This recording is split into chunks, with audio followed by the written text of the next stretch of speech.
This week we head to the Hindu Kush with Vishnuvardhan's 2019 hit Shersaah, which tells the story of Vikram Batra, an Indian Army officer during the 2019 Kargil War. As always... Stop. 1999. I said 99, did I? No, you said 2019. Oh, derp. Well, Take two. Brian can't get through it.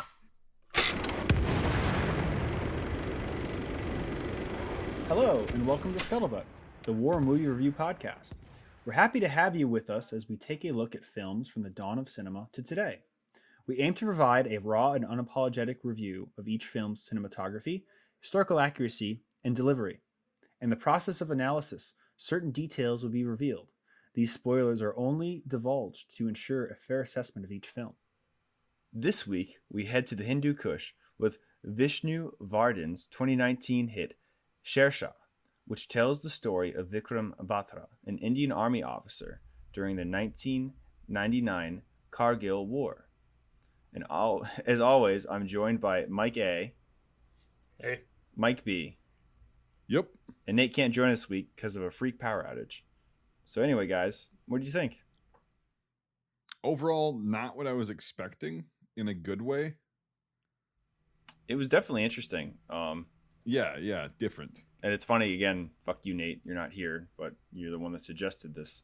I really didn't know a lot of this conflict. I know that India and Pakistan have gone at it every decade or every 2 decades, but I didn't really know a lot about it. So it was very interesting to watch a movie about something I don't really know a lot about that's military. So, yeah. Mike, what'd you think, dude? It's fine. It's an Indian movie. Yeah, it's Bollywood, but I was looking into it, and there's a lot of actually Indian war movies, like going back to the 60s, a lot of Bollywood ones and stuff. But yeah, it was with all their cheesy musical numbers and everything. Well, right. We'll unpack that for sure. Yeah. But yeah, just do the brief overview and then yeah.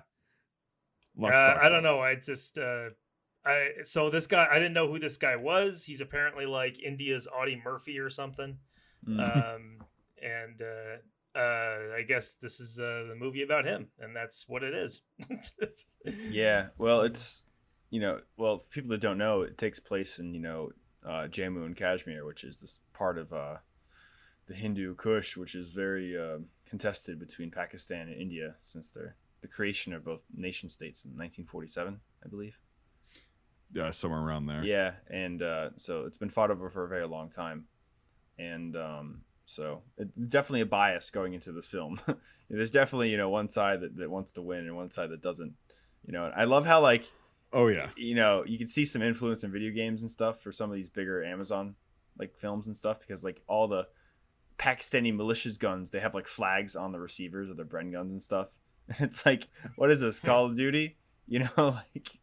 Well, that's most war movies nowadays. Anyway. Also, the Bren guns that you're talking about, the L4s, they should be L4s if they were anything. They're dude, those were plastic toy gun mock-ups. Oh, there was a lot of plastic toy gun mock-ups, yeah, for sure. Dude, I don't think there was one operational gun in this movie. I mean, right from the start, I'm like, okay, I'm looking at it, I'm like, okay, action essentials, digital effects, everywhere. They don't look terrible. I've seen much worse, but I mean, I could spot it. I just knew it. Okay, I have those same effects. I'm looking at them right now. Well, and the fact that a lot of the Paki soldiers, when they're firing AKMs or some some variant of the AK, it's when an AK fires, it's a long stroke piston system, and the entire bolt goes back and then forward. You're not shooting an AK with no visible motion in the receiver. It's not how it works. It's not a G3, it's not an AR-15. Even an AR-15, you still get the bolt reciprocates and the dust cover flies open and all that stuff. But yeah, that kind of shit, I was like, oh god, really? Yeah. Everything is super clean in this movie too. Yeah, but yeah, And also, I never saw anybody reload. Well, okay, thank you Because I was like, well, do I want to go there? Do I want to be that pedantic? I don't think they had a lot of BFAs either, because they were definitely shooting blanks at some points because they had like huge blue clouds of smoke. So like right, with no recoil. Yeah, whatsoever. which is very interesting. And even on the insas rifle, like it's still a 5.56. It's going to recoil a little bit. So that's a pretty cool rifle, by the way. Yeah, it's a weird rifle. It's like a mini FAL. It's a combination of both. I mostly saw just digital effects in this. I mean, there's one part where it's in slow motion and he's shooting his rifle, and the like shooting, like coming out of the barrel, is not synced up with his finger that's pulling the trigger. Right. Like it's. I think I remember the scene you're talking about where it's just like, really, come on. There's a lot of CGI in this. Like if you look hard enough, like when they have the scene where the bodies are getting the tracers are going through the bodies in the beginning and stuff. All the guys are moving and everything. Yeah. And it's like, Premiere Pro blood. It's like, yep. Yeah. It's good job getting a whole bunch of corpses to do the wave at once. I'll give them that. Like 10 guys. Right. Maybe they use blanks. Maybe they did, But no, there was a lot of shortcomings as far as like the actual effects and like the kind of like the battlefield, I guess, feel of it. But also like they did some things pretty well, I thought. So the way that they were actually handling their firearms, the Indian soldiers specifically, it was actually pretty realistic to like the late 90s, early 2000s. Like, oh shit, sorry, I'm gonna turn off my ringtone. My bad. So it was pretty realistic because like, and the gunplay itself from the Indians was not terrible. And here's why I think that is. There was a lot of times, like especially when they're doing like mount stuff, which was very sloppy, but that's also very realistic, because mount didn't really become a super refined thing until like the mid 2000s with the U.S. specifically, with the global war on terror. With special operations forces around the world, yes, it was more practiced and more refined and whatever. But the most lessons learned were learned by U.S. forces, specifically in Iraq, like in 2003, 4, and 5. And so it being sloppy at the time, that's not something I'm going to gig them on. But here's the thing is like when they were doing mount in a bunch of scenes in this film, they made sure to like hold their weapon in a way where they would go down and they would not flag somebody if they were going in front of them. I don't know if you guys noticed that. Like it was very quick, but like they would most of the time, like if another soldier, like an Indian soldier, was going in front of them, they'd drop their weapon down, like the muzzle to the ground or away from the person that was going in front of them, and they'd bring it back up. And that was a cool little touch that I didn't expect, but they actually did that, and I don't know why or how, but it worked, and it actually didn't look too bad, even with the rest of the sloppy mount shit, which again is actually pretty accurate for that time period. Yeah, there's a lot of cool things, like they had the bayonets on the rifles with the sheaths on and stuff for that one attack. See, that was something I was going to bring up. Like, why would you do that? Well, I guess if you don't want to keep it on your gear. I don't know. But I thought it was interesting because I was like, did they just forget to do that? Like take the sheaths off because they were worried about stabbing actors? And then they like took them off in the movie. So I was like, oh, but here's the thing. In real life, like, I don't know the Indian Army's doctrine for that. I actually have not studied the Indian Army that much. But to me, that would just be like in a pragmatic sense from what I've been trained on. Like, that's just one extra step that you can fuck up and forget while you're in combat. And so why even have that on there? What's the point of, like, besides, again, like you just said, being safe for other actors and not stabbing other actors? Yeah. What would be the point of having a sheath on your bayonet during combat? And again, it's just one extra step that you have to remember while your adrenaline is spiked already and you're in a bad spot. During the Second World War, the Russians did something similar. That a lot of times they had like this little, in the First World War too, I think, they had the little leather sheath for the triangular bayonets. No, they didn't. But a lot of times they were stowed just reversed on the ends of the rifle, stuck through the top. Reversed, the yes. dog. Yeah, but there actually was a little leather sheath that was supposed to be issued with it, but every time you always see it just reversed. So that's like usually those leather sheaths from my research, this isn't a fact, but like from my research that I've done on that, was usually for, before they came out with the M44 specifically, was for like vehicle crewmen, shit like that, that could not have a 9130 with a bayonet in their job performance or their capacity, whatever. And so they were issued a little leather sheath that was not really official. There's no like sheath that's official to the 9130 bayonet or even the 91 bayonet. Yep. If you look at it, like Russia never had that. And so, but yeah, the reverse thing, yes, I've seen original photographs of them doing that. Yes, for sure. But in this case, it's like that sheath, I should have done more research on the bayonet itself, but like that sheath would be on a frog that's attached to your web gear, correct? Yep. Usually. That's how most bayonets work. You got the sheath, the frog, and the bayonet itself. So I don't know if that's totally accurate. And I think it was what you just said, like they didn't want to get actors hurt. They didn't want to stab actors. And by the way, I get their reasoning. Well, if you look in a lot of films, a lot of times they use like rubber bayonets and stuff, and they bend. Like this and stuff. And, there's that. And but like, it's. But then once he does whip off the sheath, but like, where does it go? It's just another thing you have to carry awkwardly. Blah blah blah. So before I forget, so what kind of rifles are these? 5.56 and like mini FALs. They're not FALs. They're actually more. But just from my collector viewpoint, they look like a mini FAL with all the ergonomics and everything. Well, yeah, the aesthetics, sure, but like, it's actually more. It's more akin to the AK. It's a long stroke piston system, which the AK and M1 rifles are the most prevalent of having those. They're a long stroke piston system with pseudo FAL sights and pseudo FAL gas systems on there. Because if you notice the muzzle brakes on there and the muzzle devices, that's a 22 millimeter like NATO grenade launcher. Yeah. Whatever. So they have a gas system that is basically ripped off from the FAL, but the charging handle is on the left side like an H&K style. Yeah, I noticed that. So it's like an amalgamation of all three, but as far as the actual operating system itself, it's more like an AK or a Galil. Isn't the charging handle for an L and A1 on the left side though? So maybe that's where the influence comes from. Yes. Yeah. So yes. I wonder if it's collapsible. Which I actually agree with, because most and that was the same on the BARs, but like most military shooters are going to be right-handed, and up until recently, even if you were a southpaw, you were a left-handed shooter, you were trained to be right-handed because that's what the weaponry called for.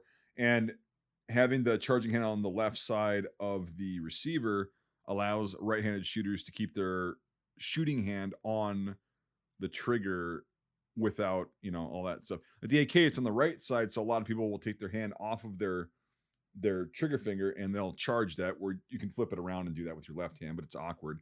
But yeah, so that's probably where they got that, because they were using L1A1s, and if you notice in the film, a lot of the Paki soldiers were still using L1A1s, and then after that, well, kind of around that time or after that, they were getting G3s, and the Pakistani military still uses G3s. Yeah, they have MG3s as well, if I remember correctly. Yep. Yeah. So, but yeah, the insas, the Indian small arms system, that was kind of a concept in the 80s. It really came out in 88, and then it was starting to be issued in like 93. And it's weird because they used the 5.56 when they were using SLRs, or L1A1 FALs for people listening. They're using the SLR up until that point, and so all the Indian Army was really used to the 7.6251 and the recoil and the performance and the distance and the quote unquote most stopping power of that. And then they chose to go to the 5.56 NATO, and it was you could pop off more rounds more quicklier, but they like, especially in the Kargil War, there was a lot of accounts of guys, like, because it was in the mountains, it was in the Himalayas, right? It's like giant mountain ranges where, like, at distance, it's not hitting as hard as we want it to, and it's not reaching out as far as we want it to, which the U.S. would find out later in Afghanistan. So like EBRs and stuff came back, or like SOP mod M14s really early on in Afghanistan, just like everybody wanted to touch US, stuff. Because the Kargil War was too short for anything to like really 3 months, 4 months, like May to August. But yeah, it was just very interesting. I'm like, I just hadn't really seen that rifle, and it's cool to see like a war film from a different country you don't see war films from, as you learn about gear. The helmets too were interesting. They were using. Yeah. Please, thank you. I was just going to ask you that. Mike, what did you think about the helmets? I have never seen that before, so like, I don't know. It's I didn't know if it was a helmet or a hat or what. So it's actually a helmet. It's like a giant Okay. cake. I don't know. Well, yeah, that's what it looked like. Yeah. I was like, okay. It's called the patka, right? Mm. And they actually still issue this to parts of their military, Huh. which is insane. And it's literally a band of, well, it started out as a band of steel that was formed like around. So there's no upper head protection. It's just literally it's like wearing a fucking headband, a thick, like a wide headband made of steel. Okay. Interesting.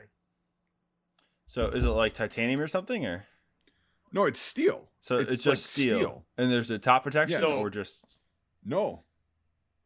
No, it's literally like it's like wearing a wide headband. huh?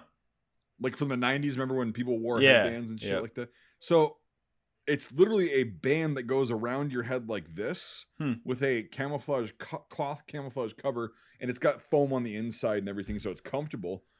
I know, like 100 years ago, the turn of the century, the French had like a similar thing with their kepis, where they had like some steel in them and stuff.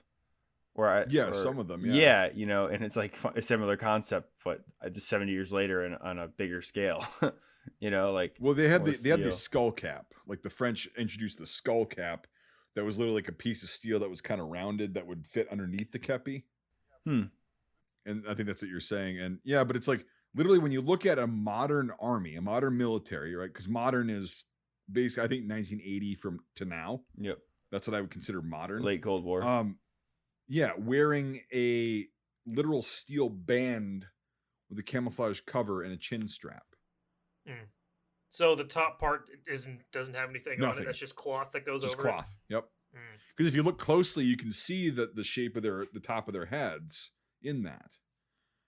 And it's like, okay. And then they started reinforcing it with like Kevlar. They'd wrap Kevlar around it, and they just made out of like Kevlar and shit. Eventually, They have different helmets towards the end, though. yes. So they have the what's called the Indian M1, which is made out of Corlon, which is quote unquote ballistic nylon, they call it, but it's literally just like really heavy duty canvas compressed heavily with resin. It's not Kevlar. It's not anywhere near the strength of Kevlar, but it's the same idea as you take a shitload of layers of canvas, mix it with resin, and press it really hard into that shape. Very little to no ballistic protection whatsoever. But it looks like an M1, and yeah. Isn't that similar to the ones the Iraqis made? They made like a compressed posit. Well, yeah, but here's the thing is, the Indians made their own. The Iraqis are made in South Korea, and they were the South Korean ones. Very similar. Yeah. Very similar. And you also see the Pakis wearing this in this film. And they also bought a shitload of those or acquired them somehow. And that's why you see both sides wearing them. But yeah, the Patka is like the most common one you're going to see. And then they came out with these M1s, and they got a bunch of them to the front as soon as possible because, again, this war didn't last long, but they still tried to get as much new shit, quote unquote, up to the front as possible. When it's like, well, okay, trade off 0 upper head protection or top of the head protection and side of the head protection for complete head protection, but it's made out of Corlon, which is glorified plastic. Yeah. So it's like, yeah, mountain biker's helmet or like strange giant steel visor helmet. Right. You choose. Well, the Indians, just from what I've experienced and like seen and researched, they're not too big on the headgear for their military. Even in the Second World War. Yeah. No, even the first and the second, they rarely were keen on. They didn't. I don't know why they don't see it as a big deal. Cultural thing. I mean, even with Russians, you see that during the Second World War. They're like, you're gonna get shot anyway, so who cares? Be comfortable when you get shot. Like it's funny how we have these modern ideas of like protection for soldiers, and it's just they're very foreign to a lot of people. Like Viet Cong like never wore helmets. but you very rarely wouldn't see GIs or Marines without helmets on during the war, or the Vietnam War. But it's it's interesting. What did you guys think of the amount of time that was spent on the whole love interest? What? So like, yeah, I can't say anything about the military because I know jack shit about like the Indian military, and I didn't even know about this particular conflict. But like, so I can just talk about the film as a film, and yeah, I didn't. That was weird that it like came in like 30 minutes into the movie that was revealed or something like if I'm remembering that right, like he gets to his barracks and he sees that I have a letter from her, and then it introduces her to the whole story. Yep.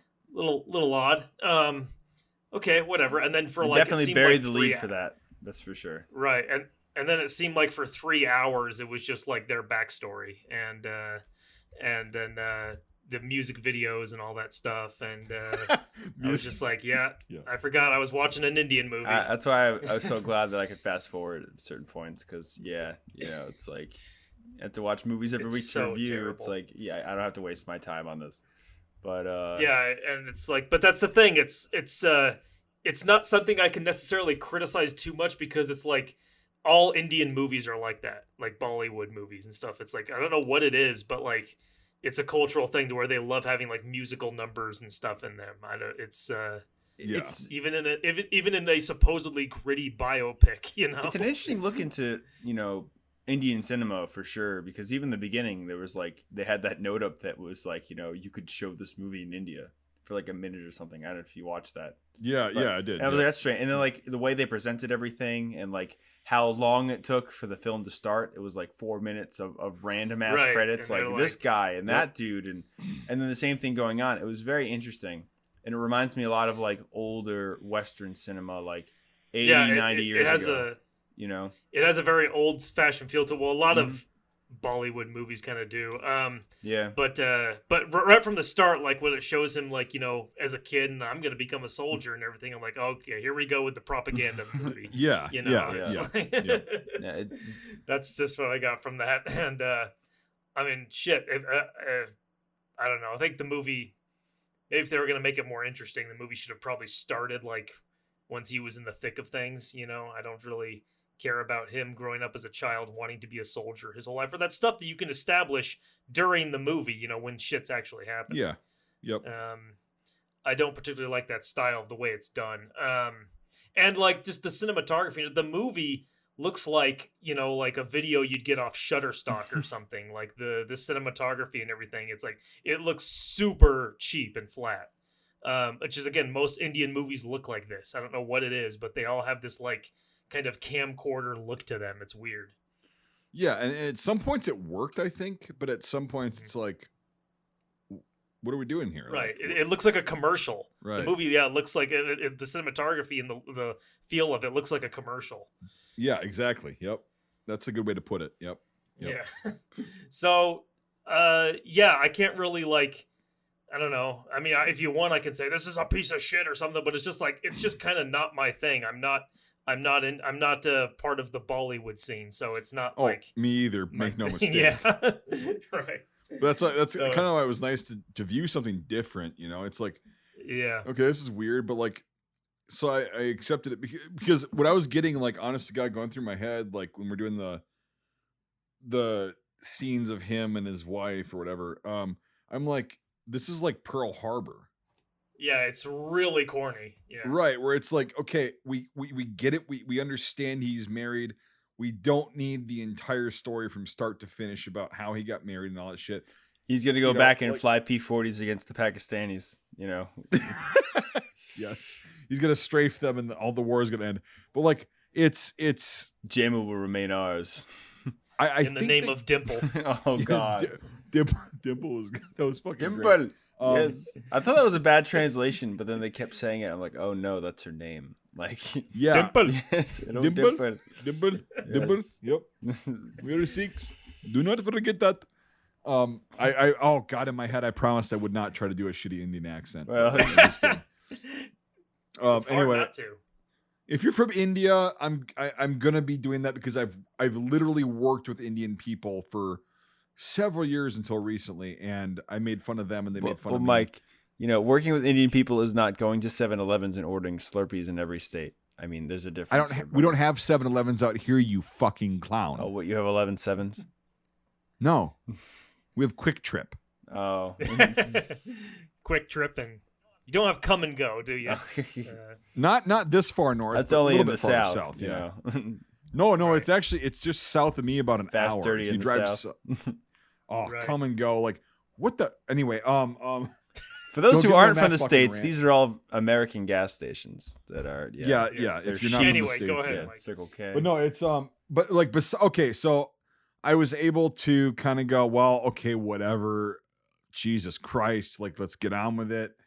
The actual like military scenes, from what I know, again, I've not done a lot of research, just like you guys have not done a lot of research on the Indian military. But it seems like with what I know of the culture is it kind of bled over into the military thing, and that's fairly okay. We'll get into the whole thing being a propagandistic film favoring the Indian side, but Yeah, it definitely does. oh yeah, well, 100%. But like, we'll get into that in a bit. But like, as far as like just the kind of military culture of like guys knowing each other, respecting each other, and all that stuff, like that seemed okay to me. But again, I could be completely wrong. But like, that seemed like pretty realistic in any military in the world.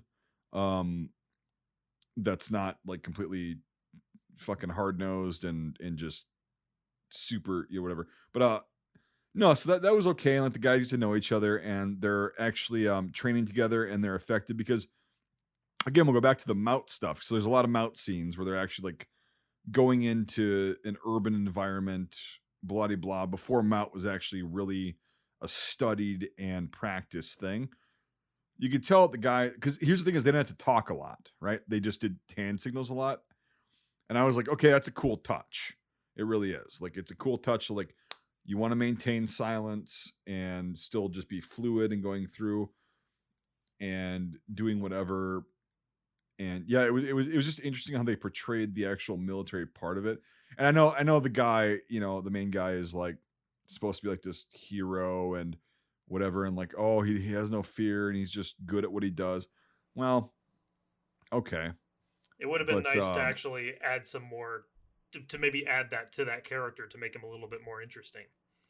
Right. Yeah. Well, take time away from the fucking love scenes and the Right, yeah, romance get rid of that scenes. shit. Yeah. Have India more character needs development needs with him. couples to make soldiers Yeah. to fight wars. So, So you have guess to so. you have to keep it going. Have to keep it going. musical numbers and Jammu all will that be stuff. ours. Jesus Christ. Yeah. No, I mean, so here's the thing. It's okay to put a little bit of that in there. I don't mind that. Like, when you put a little bit of that to establish kind of like what this guy's got to look forward to and why he's kind of doing his thing to an extent, I get that. But like, it was literally a third of the film, Yeah. or maybe even more. It wasn't quite half, but it was like a third or more of the film was all about this like relationship. It's a good 40 minutes. Can I Yeah. Can I be honest? When that stuff was really happening, when like the music really started during that moment, I had to start skipping ahead, and because I didn't want to look at, and like I was shocked at how long it kept. It just kept going. It just kept going. Yeah, it was just like, my God, this is a whole other movie. Well, Yeah. exactly. Yeah. And I unfortunately sat through the whole thing because I don't blame you guys for skipping it. Because I don't Brian blame you made guys you. at all. Yeah. Yeah. You and Brian skipped it, and that's fine. And I watched the whole thing. I'm going to say you didn't miss really anything. Mike's watching it important. there with like a tear in his eye, like, dip, It's not a tear. dip, It's not, come it's not to a me. Right. You Yeah. know, Hey, I only had a quart of ice cream. I didn't have it's a like gallon. it's like when the so- big guy cracks. It's like you finally found something that gets through to him. Yeah. Mike just fuck. watch Bollywood all the time now. Yeah. Jesus. No, that's not going to happen. But no, it's like, I think you hit a point though, Mike. Like, it would have been great to have him develop more as a character using that Right. time that they had in these love scenes and these like romance scenes. I would have liked to know more about him and like kind of what was going on in his head. Besides, Right. oh, I need to get back to my wife. I'm a soldier. It's like he became a very two-dimensional character. Yes. you know, and it's like, well, no, like what's going on in your head? Yeah, well, that's what I said. The movie's really propagandistic. I mean, he's like Superman. You know, he's Captain America or Captain India in this case. You know, he's CI. that right. Yeah, that's what his thing is. It's like his and that's like what movie was it that we watched and that we were talking about how it's like Sergeant York. You know, it's like it's Sergeant York is like the embodiment of like the American ideal. You know, like that. He's put this great task is put upon him by the country, and he fulfills his role, and in the end he's rewarded. That's kind of what this movie feels like, except it's missing, you know, that whole reward thing because he fucking dies in the end. So it's like it could easily be a anti-war film or something like that, but they don't do that. They all kind of make it seem like in the end that it was worth it, you know, by showing the success of the battle and all that stuff. It's funny because, like, yes, I think it's definitely pushing you towards the narrative of just like have soldiers, you know, fight for your country bravely. It's just very propagandistic, but there are points in it where like the people do disagree. When he was like, you have to be nice to the population, and the other dude was like, no, you don't. The other officer, he was just like, you know, keep your distance. And it was like, it was interesting to see that. You think that they want to have the whole way through like the same narrative. Like, you know, hey, keep the distance that's from a good the Packies. But so it is interesting that they did have some different viewpoints on that. But there definitely is bias for sure. And, you know, bias and just, my God, the movie, like the tone of it with its music and everything. It's like, it feels so stupid. I can't get over it. I couldn't get over that part. India is very interesting because it's going to be a huge world power, you know, in the next few decades. And the way it's growing and everything and how they're consuming media.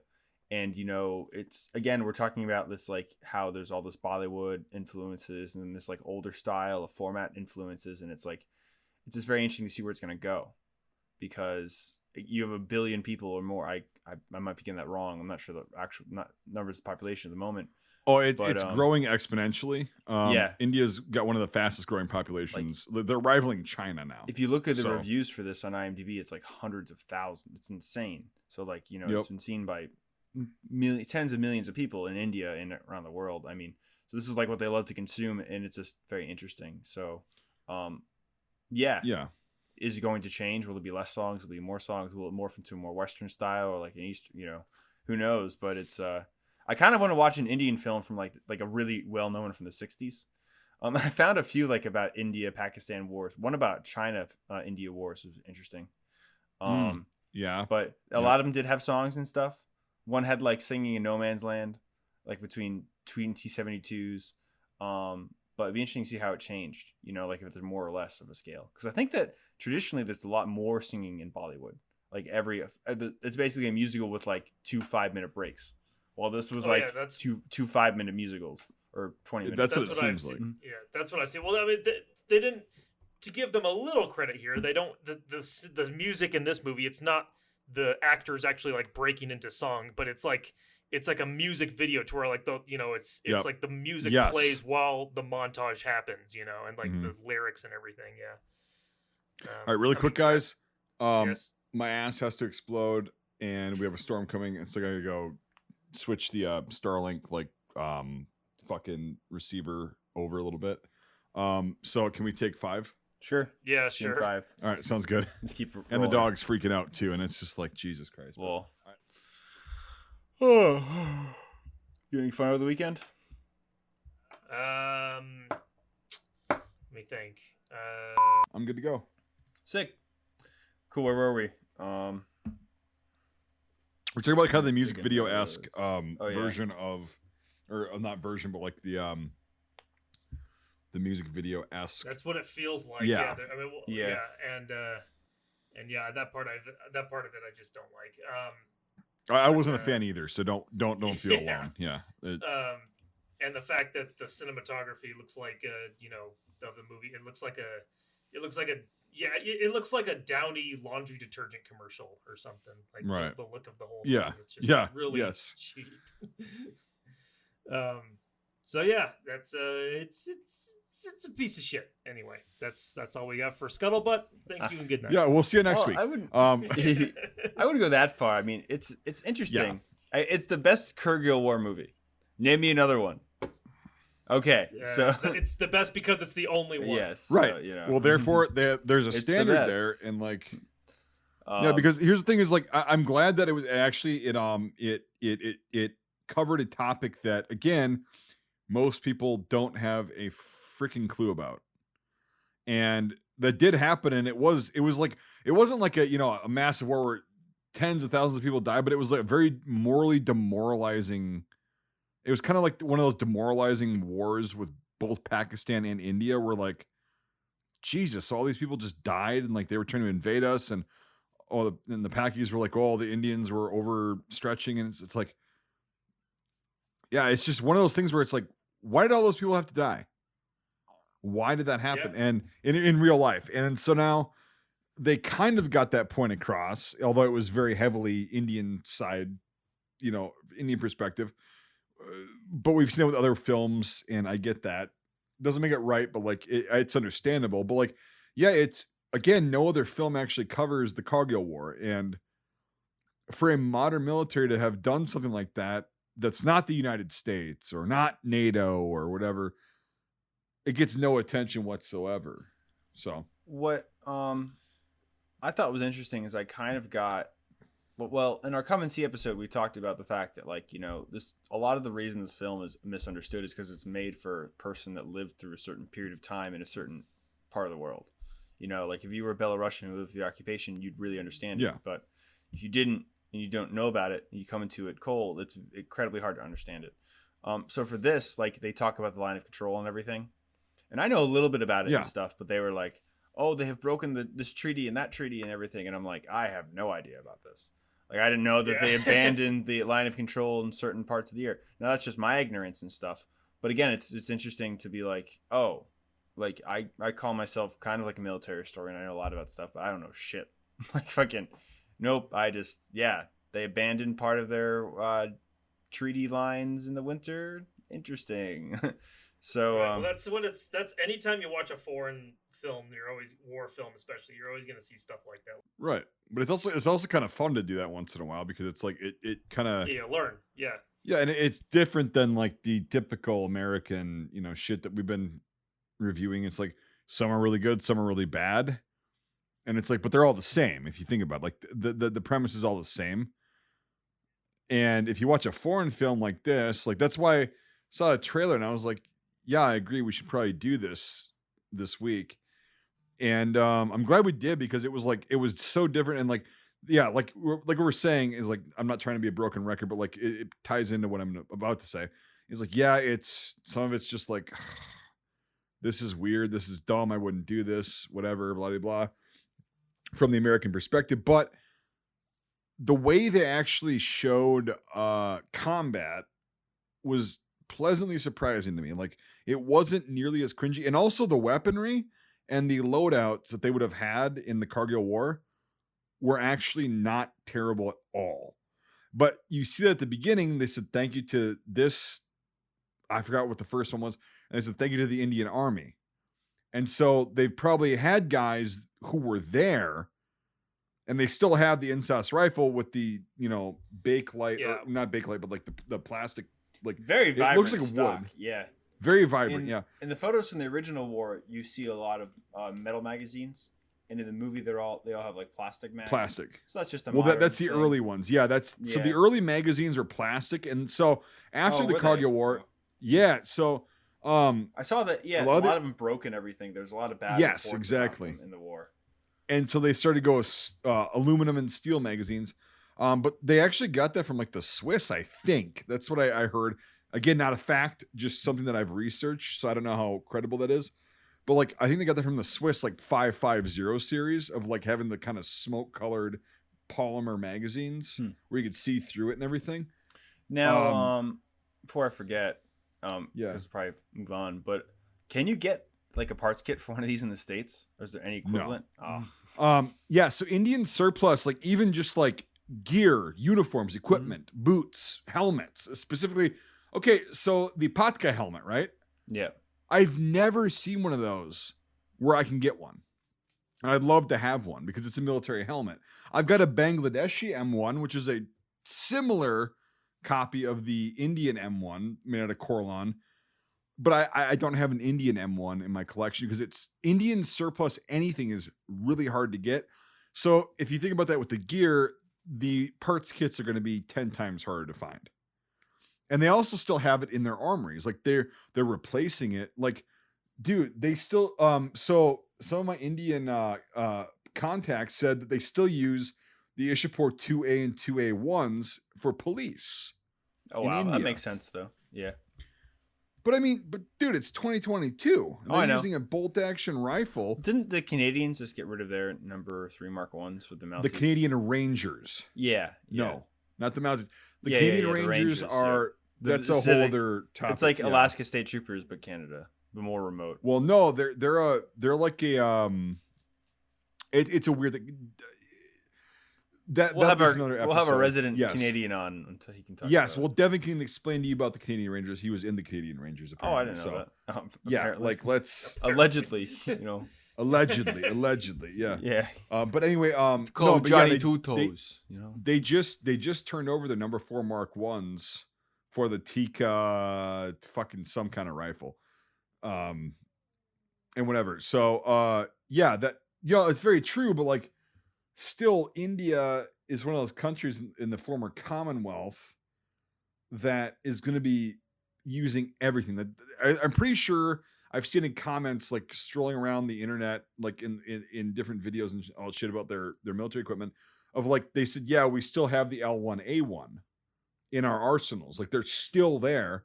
They're still in arms rooms being maintained and everything. So it's like one, parts kits, not likely. B, they're still using them. Or 2, they're still using them.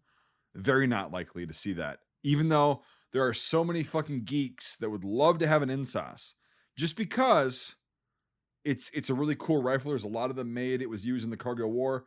It was used by the Indian military for 30, 40 years now. But no, so the parts kits, if you could find one, they're going to be hefty. There's I'm more of an older, like pre-90 collector and firearms and stuff. But when I saw these guns, I was like, ooh, like, I don't. They're really weird. They're very interesting. They're kind of like those Spanish ARs, or I forget what they're called. The Set Me L? Yeah. Yep. Yeah, the stamped ones. With the Set Me L. Yeah, it's a Set Me, but it's 5.56 because that's what everybody was going to. Yep. They're so funky looking and stuff, but it's like they're just funky enough where it's like, okay, I like your brand. It's like it's very, very strange firearms. Right. But and that's kind of like the insas was because it's an amalgamation of the AK, the FAL, and the G3. Yeah, it's like a Galil, but you can get a Galil in the States, and I can't get an insas, and that makes me cry. So. Right. Well, that's because they're not surplusing them out. Yep. So you happen to own a company in the United States who makes, semi-automatic firearms, and you want to make a really cool gun that have a good market. Make it. Oh well, but then nobody's gonna pay $5,000 for a clone of that's semi-automatic. Let's talk to the guy SMG Guns in Texas. Well, again, that's who I'm referring to. Yeah. Very few people are gonna pay $5,000 for an insas like clone. They just made the Set Me L's, and they were fucking pricey, but the Mark Lamars, those are $1,300. That cheap? Oh wow. Well, yeah, it's like the BRN10s. But I should have told you that because you're in the mood to buy something expensive. Yes. Well, I might be buying MP43, so that's gonna be what's expensive. Yeah. Okay. Well, yeah, we could talk. I'll try and talk you out of. Well, no, I'm not gonna try to talk you out of anything. But a Pacquiao helmet and an insas would be really cool for my collection. A Pacquiao helmet, yeah, like a Paca. I've seen a few people that have them, and they were like, because nobody knows about them, they're like, can you please take it apart? And that's the only reason I know about this, because I was like, what? It's a fucking steel. Let me see if I can send you this fucking link in the chat really quick. But check out it should be page 2. It should bring you to that. Look at the bottom few pictures. Now, what was the camouflage they were using as well? That was, I don't know what the hell it's called. It's like a version of brushstroke, or? Well, yeah, I obviously it's taken from that, and and Pakistan still uses a version of brushstroke. Dude, but it doesn't even look like it's a solid piece of steel. It looks like it's cast. Like, I don't know if it's cast or whatever, but like, yeah, it looks like pot metal. that helmet band. Wow. So, but not that's what trust that helmet is. Huh. Wow. Did you see it, Mike? Yeah, I did. Yeah, it looks like the texture of it. It looks like padding foam on the inside of a box or something. Very Well, no, that's what it is. interesting. But like, it encompasses a steel band. It's like that's it. Like that's Right. it's a fucking band. It's not even a helmet. I want one. I don't know why. I just, Oh, I I've been wanting one for years, dude. Yeah, it's Obviously, cool. you see the helmets behind me. I want one. Yeah. They're impossible to find unless you get super lucky. I just imagine like it's good for like if someone comes up to you with a sword and tries to hit you in the side of the head with it, it'll stun. But Right, not the top right. though. You know, Yeah. Right, exactly, not the top. not good for lunging. You know, Yeah, so it's yeah. So yeah, if like shrapnel rains down on you, like it's gonna It's fuck the you up. opposite of a Tommy helmet. You know, like Well, Yeah, it is. exactly. Yeah. That is exactly what it is. Yes, yes, It yes. is the the next model inverse we of decided to put a lid on it. Like, you know. Yeah, it But- is the inverse of that. Yeah. Yeah. And I don't know why, even still today, they're issued, and like the Indian Army does not understand the concept of head protection. It's like, what the fuck? It's like Like- those early World War I helmets, like you see in Italy and stuff, all the crazy concepts and shit. Yeah, like Yeah. the well, it's medieval concepts, Yeah. but at least they covered the entire head. Let's Yeah. let's be real here. And so, but India, it's like, I don't know if it's just not important, if it's a money issue, but like, even like we were talking about, since the First World War, they haven't seemed to give a fuck about their soldiers' like head protection. Oh, we have Well, Sikhs. maybe that Okay, has- well then they could do their own thing. Maybe that's the Well, whole like- caste thing coming in there, you know, like, well, you're, you know, who Well, cares? I mean, You're a who soldier. knows? But yeah, well, that might come Even into the movie I here don't was know. like, time to die. Right, but like still, it's like, what the fuck? And then because like India's military is huge, right? Yeah. They got a lot of people in there, and they also have a huge logistical nightmare with all the weapons they have and all the gear they have.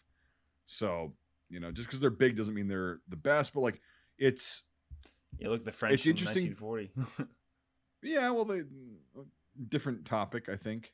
I don't think But it's just because you're comparable, big. Well, anyway. But yeah. yeah, but the French military wasn't big in 1940. It was just there, and it was I thought, wasn't it the biggest in the world? This is definitely off topic. the French military in 1940. I thought it was the biggest military, at least in Europe. Maybe in Europe, but yeah, I'd have to research that. But like, I don't think so. Yeah. But anyway, so yeah, it's like the Indian military should be this advanced, you know, with the 21st century and all that shit, but they're still issuing shit from the 80s to a lot of their military forces, and they're trying to buy weapons and shit. But it's like they're also, dude. So they're also trying to replace the insas with a I think the AK 203 or some shit like that, which is a 7.6239 or 103. No, it's a 203. And they're trying to do that. It's like, well, you're going to introduce another caliber? Isn't like SIG sold a bunch of rifles or something? Because I saw that when I was looking up the insas. Holy shit. Whoever, did you send that, Brian? Oh, fuck you, Brian. I did. I might have to get that. I don't know. If I'll it's- see. I don't know if it's for sale, and I don't know. It's like a janky website, but that just Oh, popped it's from up. like 2000. It's straight out of 2003. Oh, 2000. Well, it says it's updated.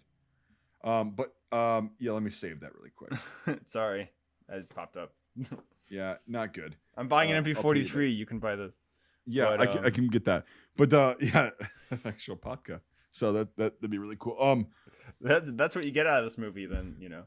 But No, but anyway, like, so this movie, like, they showed how like like the Indian military, they have artillery, they've got radios, you know, they've got, well, okay, so but let's talk about the first ambush scene. How about that? So this is where I'm gonna say that the filmmakers and the Indian Army probably clashed. Woo! Well, I was gonna say when you said that earlier that the army helped with this movie. I'm like, oh, I bet they had some influence on what this movie was Oh, gonna yeah. be. Mhm. So go Yeah. ahead, Mike. But like, so that first, like, after the first scene with the whole like blah blah blah, they get this guy and they capture this high whatever. I'm talking about the ambush scene where like the goats are out there. Yeah. And you see that? And my first, they shot that in a really shitty way, like the convoy and everything. Like the cinematography was shitty, in my opinion. B, if you're even a mile away from that shit and you see these people on the road, I'm like, to me, what all I said in my head was like, that is a textbook fucking ambush. That is, you could not get better for an ambush than that. And then they stopped and I was like, oh fuck, here we go. Here we go. And it's like they get ambushed, blah, blah, blah. And I'm like, but it's so obvious, but like, again, so is that me looking back from GWAT knowledge, you know, and the experiences that I've had and the knowledge that I've had? Or is that just something that they learned in fucking the First World War? Like, if somebody's blocking a road intentionally, you don't stop. You just keep fucking going. Yeah, it was very lax. You know, it's like you should drive through an ambush, but that's just, you know, they needed to have the perfect set piece ambush where, you know, they kill off the character who we just set up because, you know, he's going to make a VK or VN, whatever type of. Yeah, you're right. But like, it's still, it was just like looking at it. I'm like, this is, if I were to set up an ambush as a fucking goat herder, this is exactly what I would do. This is textbook. Like you drive into this, you should see this a mile away and go, nope, gonna turn around. Or just sit here and observe. Like, but anyway, so that happened, and then, but you're right, they had to kill off a character, blah blah blah. And it was funny too, because I thought that they were just like, they're gonna steal the guns back. Like, oh no, this is what's gonna happen. And then I was like, oh wait a minute, this is a totally different character or totally different story arc, because they're like, kill 13 of them. You know, and I'm like, oh, right. This is why it's not like because they want anything. It's just like, just kill them.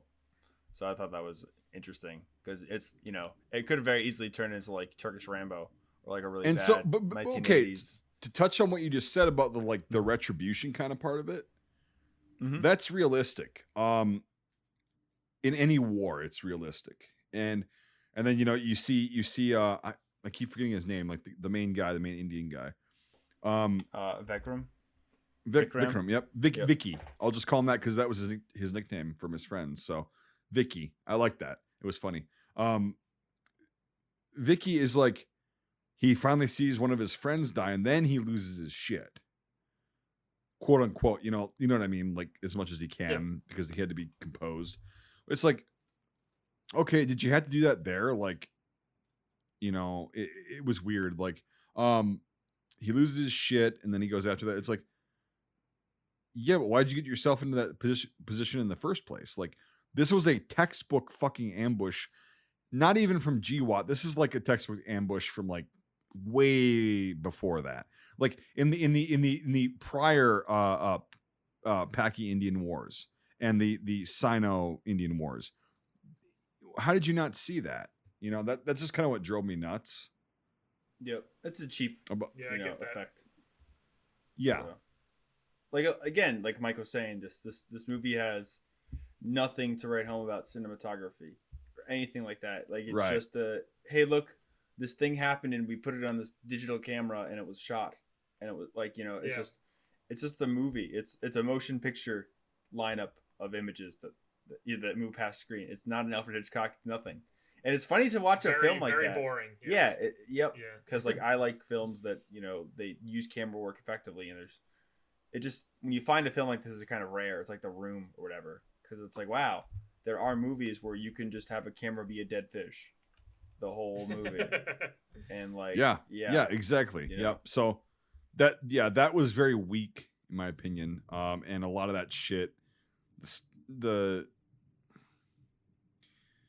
do I explain it? Like I said, like the advisors from the Indian Army, they did some things really well, and then the others, maybe they got bucked from the producers or whatever. Like, but it was just like a lot of the shit fell really short. But then they did some really good things right. Of like, okay, so one of the weapons they had in here, which I know, okay, I should just preface this right now because we're getting to the end, is there is no IMFDB page for this, correct? Yeah, no, I already looked for it. Yeah. So one of the weapons they actually used in this is realistic because they bought them from us in Sweden. That I've never actually seen in a foreign film is the Carl Gustav. Oh, yeah, it's cool to see. And here's the thing: is like the Rangers use that nowadays. Still, the U.S. Army Rangers and some special forces elements or special ops elements rather in the U.S. military use that as a bunker buster, and that's how it was used in this film. That's a really cool touch, okay? Because like if you use an AT-4 against a bunker, it's not really gonna. I mean, it'll blow it up, but it's not meant for that. A Carl Gustav launcher is meant for that. And so that was a cool touch that I don't know who said it to them or how they got it. Well, they probably got it because they still have them. But like that was a really cool touch. Like that didn't have to be in there, but it was. And I thought that was like a big plus in my book of like, oh, somebody did their fucking research and somebody asked somebody who has had experience with this.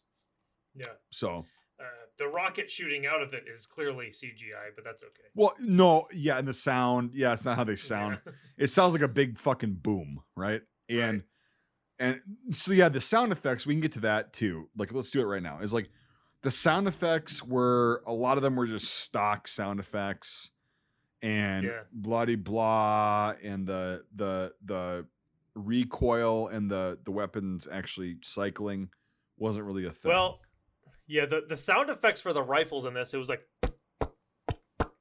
when they were shooting. That's kind of well, it was the metallic like okay, yeah. You know what I mean? Like it was that stock sound. I don't know how to explain it, but like it was that stock like the pop with the metallic ping overriding the pop, right?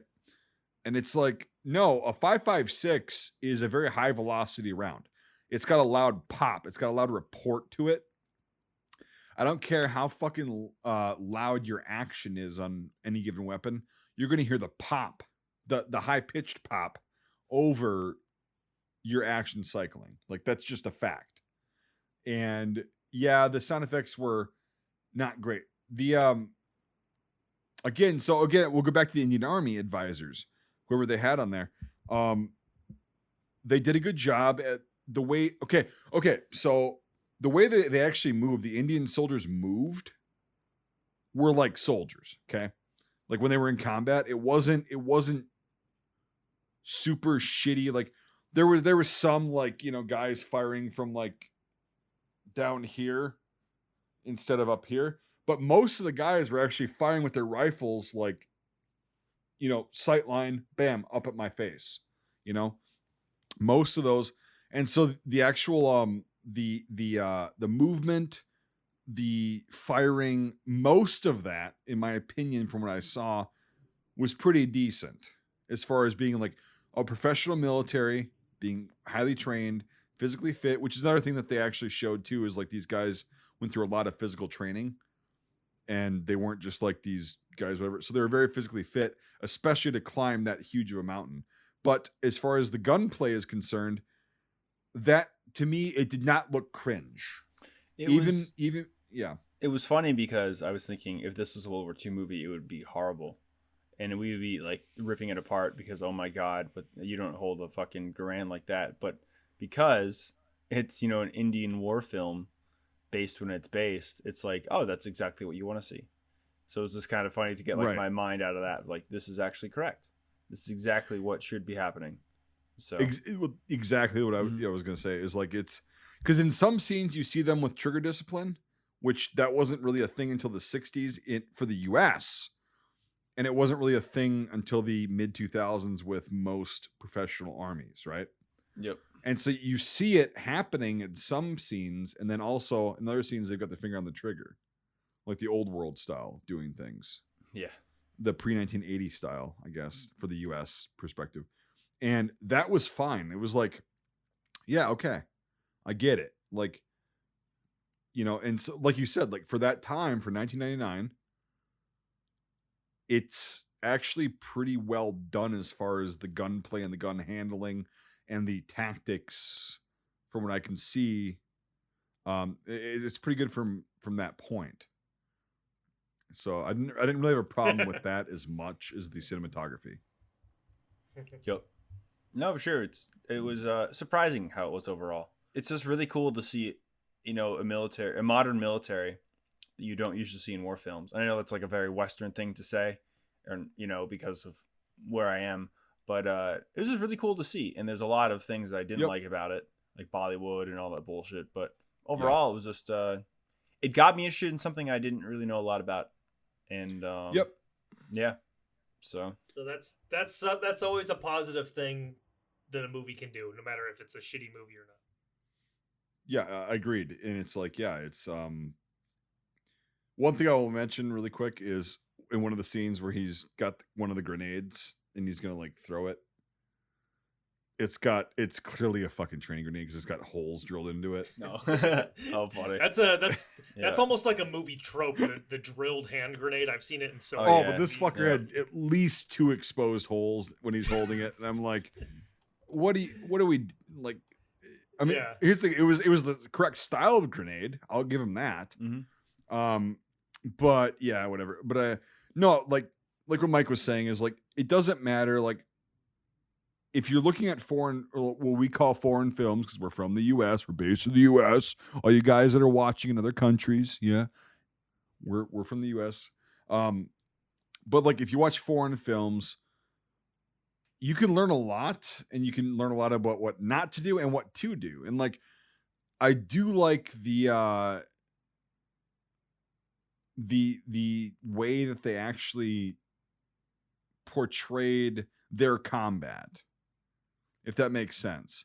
It's like, because yeah, they and they brought up the detail too of like, you guys are going to be scaling this fucking mountain in the Himalayas, right? You're going to get short of breath. You're going to have to challenge yourselves and blah blah blah. But it's like we know you can do it. And it's like, okay, that's a little detail that you didn't have to say, but it actually makes sense. Of like, yeah, when you do go up to higher altitudes, you're going to get shorter of breath because the fucking air is thinner. There's less oxygen, blah, blah, blah. And they were way far up there. Oh, You yeah. know, 5,100 meters is like 17,000 fucking feet, 18,000 feet. Crazy. It is crazy. It's insane, especially if you're used to working at like, 1,000 to 2,000 feet altitude. It's insane. And these guys did it, and they fought and whatever. There's been But, a like, lot yeah, of fighting, at that height in that Yeah. region, with like the borders India and China and Pakistan for a long time. There's some peaks like that in Afghanistan, Yeah. but it wasn't sustained. But like there are some like insane mountain combat. Like we talk about mountain combat in like the Alps in the First World War, or like a little bit in the Second World War in the Caucasus. Yep. But this is just like that, but 20 years ago. It's like fucking insane. Right. And it's know? also like, this is also a film too, like speaking of that actually portrays mountain warfare, and usually you get like, again, you get hill, like small mountains or whatever. This is a fucking huge mountain. Like the Himalayas are the most formidable mountains in the fucking world. And they stretch forever. Yeah, that's what I mean. Like Very it's a long. huge mountain range, and they're very high, very steep. And so it's actually like portrayed mountain combat, where it's like you see the guys tripping, they're like, oh my God, like, whatever. But yeah, so it was interesting for that too. So, but yeah, overall, I did not hate it. Yeah, pleasantly surprised. So, Yeah. well, as we move into rating, I think you should go, Michael, first, because you've been so vocal about it. Yeah, I think I don't know. I guess I give it like a 6 out of 10. It's a little, it's harmless. It's kind of forgettable, but it's got some stuff, and that's it. Harmless. That's a really good way to put it. So it's harmless. Yeah. Declawed. Yeah, it's a nice feel good war movie. Unless you're a Pakistani. Yeah, right. Yeah, which movie clearly doesn't give a shit about them. So yeah, there's No. Or even people that live there. It's just like, hey, it's like, unless you be an informant, then get out of our way. Go over the jammu. right. People happen to fall into Pakistan. Well, by the way, I think we should actually eventually, as a side project, make this IMFDB page for this That'd be film. fun. What? Yeah. let's get back, you know. Well, no, like it's worth it because there was a lot of really cool weaponry involved. It's in worth this, it. so. Yeah, no, the Jishkas and Yep. everything, AKs and stuff, and yeah, no, You know, the L4s that they made out of plastic, but like with the flag, you know. yes, everyone knows that but, has more high power rounds yeah. and shoots. Anyway, so go ahead, Brian. Oh, so yeah, it was an interesting film. Again, it got me interested in a subject I really don't know a lot about. It's very dull. It's very boring at times. The whole love story is like, what is going on, Dimple? You should really, you know, it's just, it was hard. They should not have, even if that is the real lady's name, they should not have used that No, name. they really shouldn't. And think of all the millions of you know, ruples that went behind this project, and Rupees. they still decided, or rupees, they still decided to use, you know, Dimple as the main female lead's name. But no, I did like it, and that was interesting. I learned a lot. I saw through the bullshit, you know, for a lot of it because propaganda. But no, I'd watch it again, and then I'd give it a 7 out of 10. You know, I think that if it had different people behind it with a different means, I think you can make a really cool movie. I think it's a really cool subject. You know, mountain fighting in our time. Yep. Yes, like I mentioned, it happened in Afghanistan a bit, like Restrepo or whatever, and that kind of level. But like, this is real deal fucking, you know, mountain fighting, and that was very, very cool. So yeah, fuck those guys in Restrepo. Like, it wasn't mountain fighting at all. Fuck those guys. Not that, but like, you know, again, it's just hey, Chris, by the way, your little scuffle that you had in the mountains of Afghanistan, not a fucking real deal. India and Pakistan, that was a real deal. If you listen to this, Chris. Yep. At least they don't have nukes. But anyway, yeah, moving on. Yeah. You now have the talking mountain boots. How about that? You fucking great. No, so yeah, like, I mean, yeah, it was entertaining until the romance shit like went too long, way too long. But that, I guess, is a different culture, different style of filming, whatever. Wasn't a fan of that. But yeah, like the actual combat scenes were not bad. The military scenes themselves were not terrible, I don't think. Better than a lot of US films I've seen, action films, war films. So yeah, I'd also give it about a 7 out of 10. Because, you know, the whole point of it was to illuminate like what this guy actually did and like what the people that were with him did and this whole entire conflict. So yeah, it was definitely a cool watch. Great suggestion, Nate, even though you're not here because a microburst hit your power grid. But yeah, it was the Pakistani militants didn't want you to talk about it. That's what happened. You know, it was malicious. So. Hey guys, just jumping in here real quick. I had to watch this movie. I also recommended it, and so I figured I'd jump in real quick and give my 5-second review of the whole entire thing. My rating does not count. The rating that they give counts. I was not present, but I had to watch this. So, but no, it was overall. I you know, just of all the points, I've been editing it all tonight, so I heard all their points. I agree with almost all of them. You know, Bollywood's not my thing. I didn't even know it was a Bollywood film when I recommended it. I knew it was from India. That was all I knew.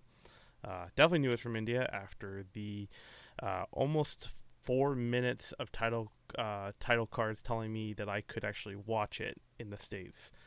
Amazon Prime, I guess, has to put about like a gazillion titles up there to show it's been verified by the Indian government, by the Indian military, by no piracy is bad. You wouldn't download a car, would you? You know, that whole 9 yards. So yeah, no, it's overall, I mean, gunplay was good for what it was. The effects were good for what it was. Actually, and forgive me, I can't remember his name, but the main guy, when I watched it, I researched it. There's a few historical kind of discrepancies, I guess. From what I could find out, he really did die in that conflict on that final hill in the battle. But I believe what I had read that he had got shot by a sniper immediately.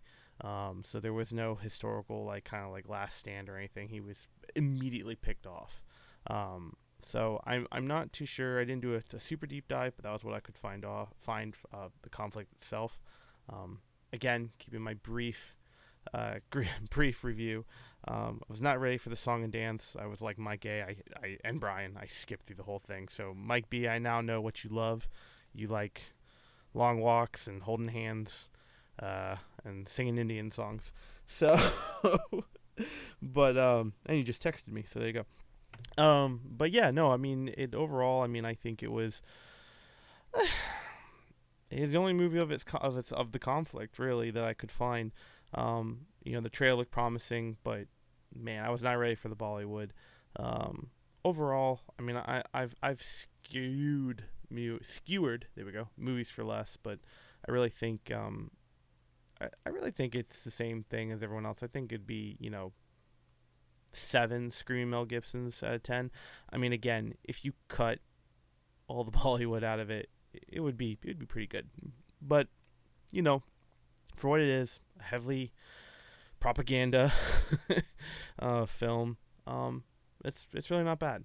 My recommendation would be skip everything that isn't the conflict scenes or the military scenes, and you would be just as good enough to watch the whole movie. So, but yeah, anyway, guys, Michael Burst did take out my power for the first time in 6 years, so that was super fun. And bonus points to you guys if you know where the intro and the outro of this little segment comes from, because the other guys are going to give me a ration of shit for this. So make it worth it if you know what it is. But anyway, yeah, so 7 out of 10. So that means averaging out our scores, we're giving this a 6.6. So yeah, I think that's right on par. I mean, it could have been something a lot cooler, and maybe one day there will be a really cool subject about this guy and this time and everything better. But this is a great place to start. And again, if you're looking for a film that you don't know, if you're looking for like a movie you don't know a lot about or a war you don't know a lot about, you should definitely check it out. It's pretty cool. Yeah, so agreed. But keep that fast forward pretty steady and ready to go at certain times. So. Be ready to skip many things. Yes. Because, it was a lot. I don't know about you, but I'm definitely 60-40 as far as like INSAS footage over Dimple. That's just me, but just word of warning. But definitely, it's worth a watch. Dimple, cute girl, everything. I get it. Like, she's a Sikh, he's a Hindi. Like, I get that, but like, you could consolidate that into like literally 10 minutes, not consecutively, through the entire film. We would have got it. Yeah, exactly. I'm just gonna have to sue them because they stole Dear Rose's trick of having her read the letter and it's her language or her voice. Fucking, I will see you in court, Mr. Vishnuvardhan. Dude, if you file a lawsuit on this, that'll be the greatest thing to ever come out of any podcast. That would be funny as shit. It really would. In court, so yeah. It's like Flight of the we could at Conchords. least get some really good food if we went over there. It's like, which one's the copy? But this one, the copy just came out 20 years ago. So those bastards, I also, that's the other thing. That's like, I wish they would have shown more food, because Indian food is fucking delicious. It's amazing. Yeah.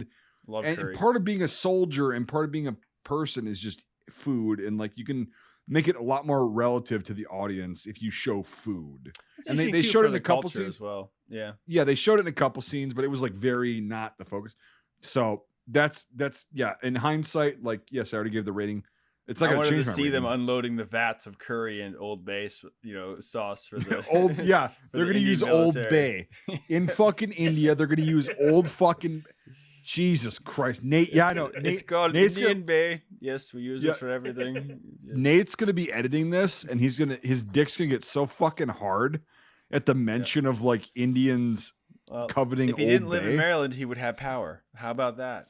Wow. Ooh, shit. Yeah. Well, I got some massive thunderstorms going on right now, but like, hey, guess what? I still got power and I still got Starlink. Well, wow. And you're also not in Maryland. Right. Yep. So on that bombshell, thanks for joining us for another episode of Scuttlebutt, and check it out. It's worth a watch. So until next time, fuck you, Nate.